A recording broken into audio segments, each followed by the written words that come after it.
আগামী 10ই মে চট্টগ্রামের ঐতিহাসিক পোলো গ্রাউন্ড ময়দানে তারুণ্যের রাজনৈতিক অধিকার প্রতিষ্ঠার সমাবেশ বিষয়ে পুলিশ ও রেলওয়ের ঊর্ধ্বতন কর্মকর্তাদের সাথে মহানগর নেতৃবৃন্দের সাক্ষাৎ হয়েছে।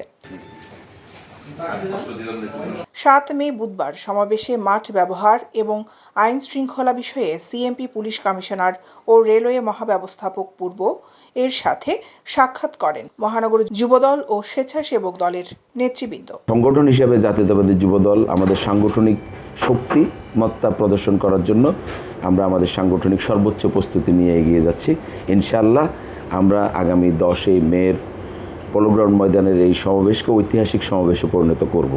এই সময় উপস্থিত ছিলেন চট্টগ্রাম মহানগর যুবদলের সাবেক সভাপতি মোশাররফ হোসেন দীপ্তি, সাধারণ সম্পাদক মোহাম্মদ শাহেদ, চট্টগ্রাম মহানগর স্বেচ্ছাসেবক দলের আহ্বায়ক বেলায়েত হোসেন বুলু, সদস্য সচিব ইঞ্জিনিয়ার জমির উদ্দিন নাহিদ, চট্টগ্রাম মহানগর ছাত্র দলের সদস্য সচিব শরীফুল ইসলাম তুহিন সহ নেতৃবৃন্দ।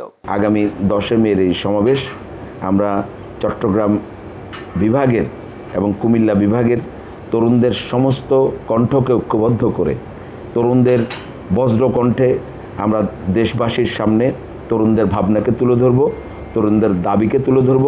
ইনশাআল্লাহ এর মাধ্যমে রাষ্ট্রকে আমরা আমাদের অধিকার আদায়ে বাধ্য করব। দৈনিক আজাদী নিউজ ডেস্ক।